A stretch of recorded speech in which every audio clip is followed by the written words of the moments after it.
Well, howdy do buckaroos.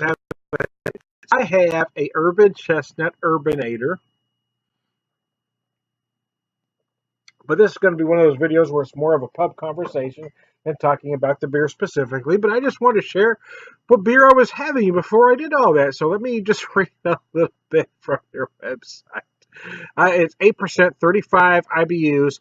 Urban Chestnuts My Fest beer, excuse me, gives a nod to the tradition of the German annual of spring, but as a pale Doppelbock, it fundamentally changes the Ator in this Ator of style of Bock beers in our own explicitly urban way.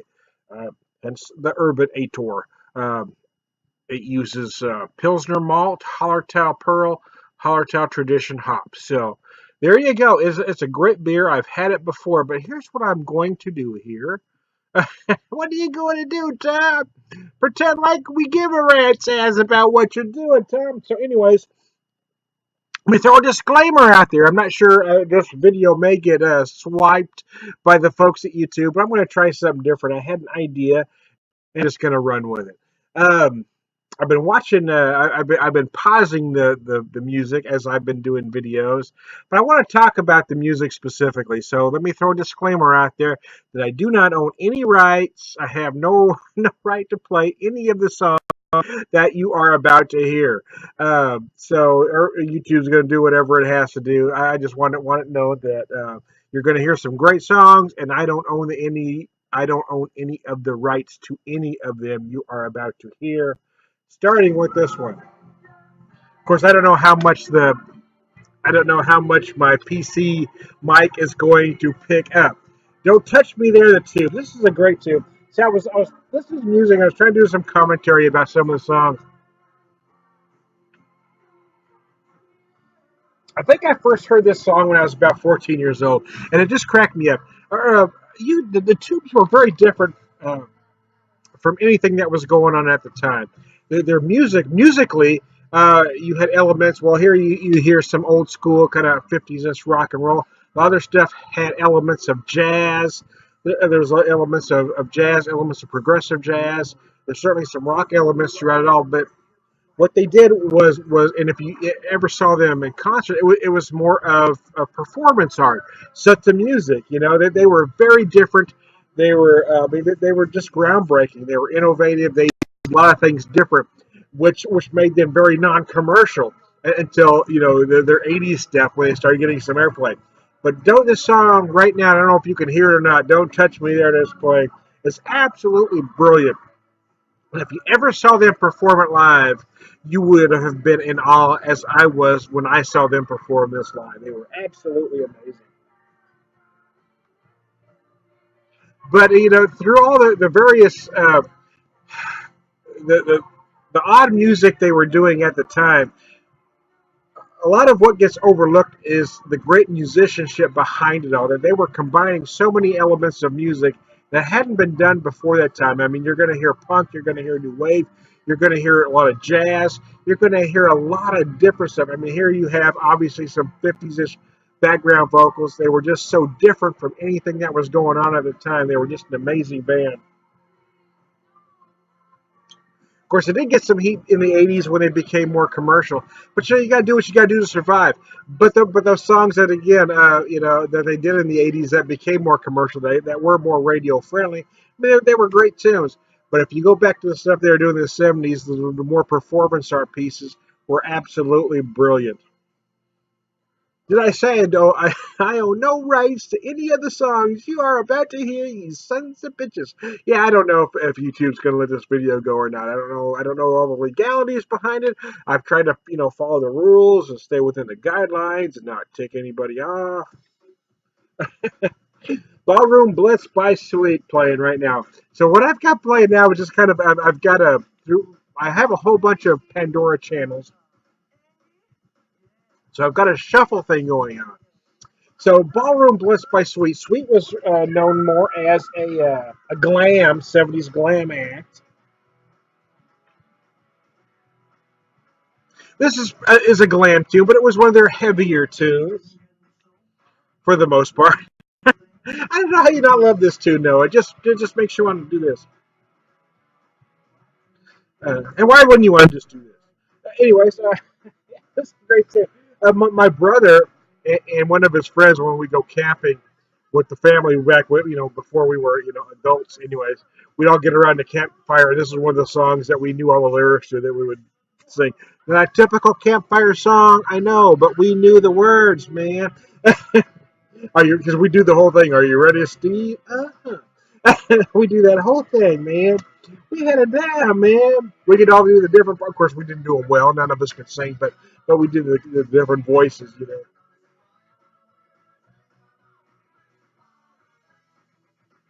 Ballroom Brits. So there you go. Yeah. I know. What are you doing, Tom? What's the purpose of this video? There is no purpose. I'm just talking to you, man. We're just having a conversation.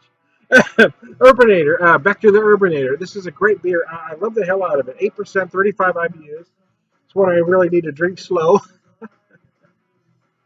That's good, man. It's funny. I've known folks that have done beer videos for years. I've been doing it for a few years now, about 6.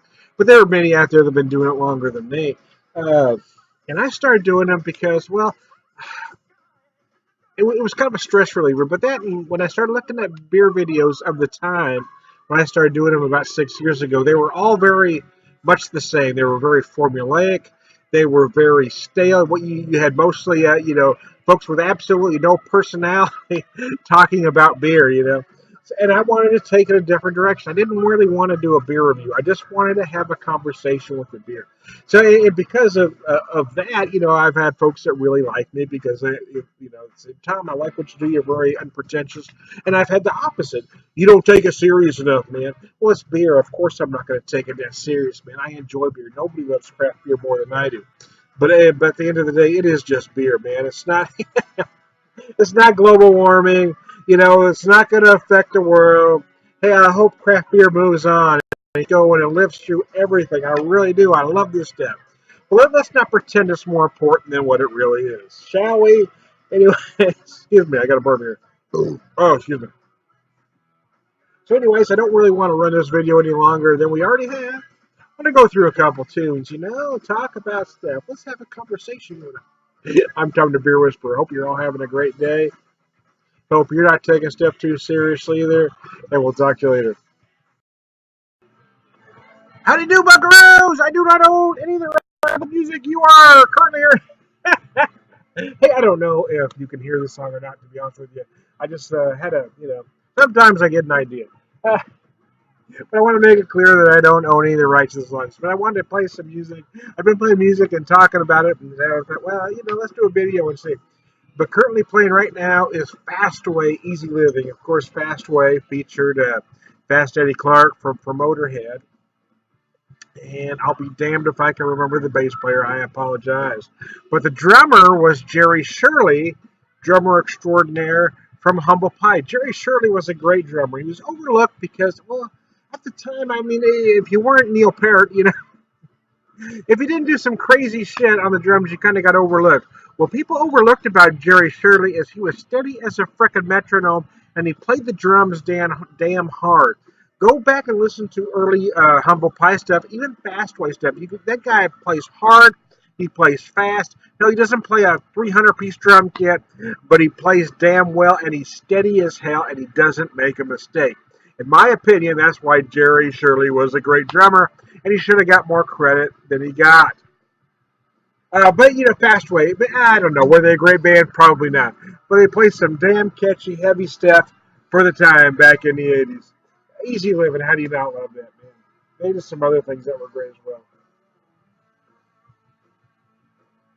But right now, I'm paying more attention to the drums of Jerry Shirley. I was always a huge fan of his, even though at the time I was a keyboard player, not a drummer. But I just loved how he played hard and fast. There's only a couple drummers of the time that I thought played that well. One was Denny Carbassi, who started with Montrose, later played with Gamma, and then even later than that played with Hart, who was a great drummer. But Jerry Shirley was a whole other guy, man. He played a small drum kit, but he played more of a blues drum style, which really got overlooked in the 80s because everybody had to play a 100-piece drum kit back then to get any kind of notice. You don't have to play 100 pieces of drums to be a great drummer. Jerry Shirley proved that. Go back and listen to Humble Pie. Go back and listen to Fastway. Jerry Shirley was a great underrated drummer, by golly. Anyways, that's all I'm going to say about that. It's a long way to the top if you want to rock and roll. Is the next tune coming up? Yeah, it's one of those classic rock tunes. I don't know. I don't know that I need to get and wax nostalgic about it, but it's one of those. It is ACDC at its finest. They were nobody understood the power chord better than ACDC. But I'm going to pause this and go on to something else. And how do you do, Buckaroos? I'm back. So I don't know if you can hear the song or not, but and again, to all the folks in YouTube land, I do not own any rights to any of the songs you are about to hear, or you would not be seeing me doing this video from my living room. Anyways, Marseille by Angel City. Actually, I remember the first time I heard this song. Shadow. I can't shadow. Anyway, she got confused. The first time I heard this song was in my bedroom. No, I'm not going to get dirty on you. No, seriously, no. I think I was about 14 years old. I had my stereo blasting as loud as my dad would allow me to have it. And I remember hearing this song, and I called the radio station, KMET, my local rock station at the time, and I asked them who did this song. It was Angel City. It's the first song, first tune I'd heard by that band. And I said, "Man, these guys are going to be huge." Well, of course, I was wrong, but they should have been huge, man. I think they got over. I think all the powers that be said we can only have one famous band from Australia. It's going to be AC/DC. And if you listen to some of their stuff, this song Marseille is absolutely brilliant. But take a long line. I mean, there's some they have. Their material is incredible. They really should have gotten more airplay than they did at the time. But this song is brilliant. Take me away to Marseille. I mean, how do you not love this too, man? It's just absolutely brilliant.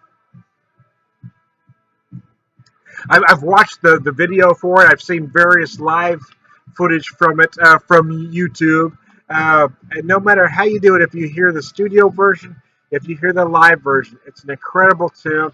The guitar here is just amazing. It's a great guitar solo.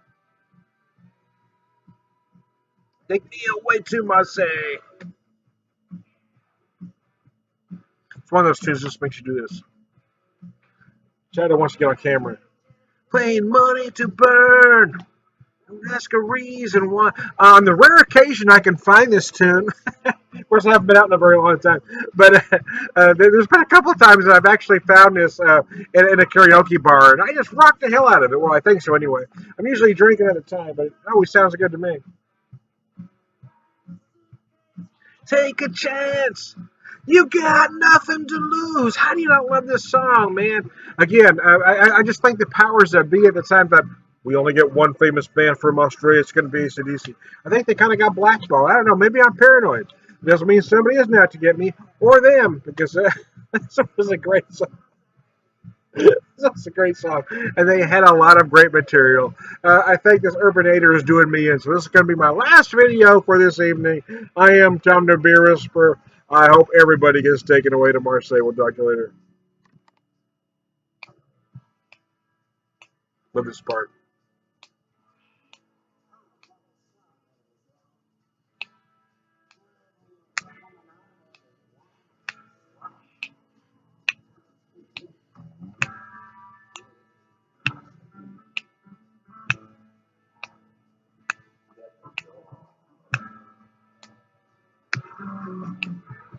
And then it goes into a great instrumental at the finish. If you're not familiar with this song, look it up right now. It's a great tune. I won't do you wrong. I'm John the Beer Whisperer, talking music. We'll talk to you later.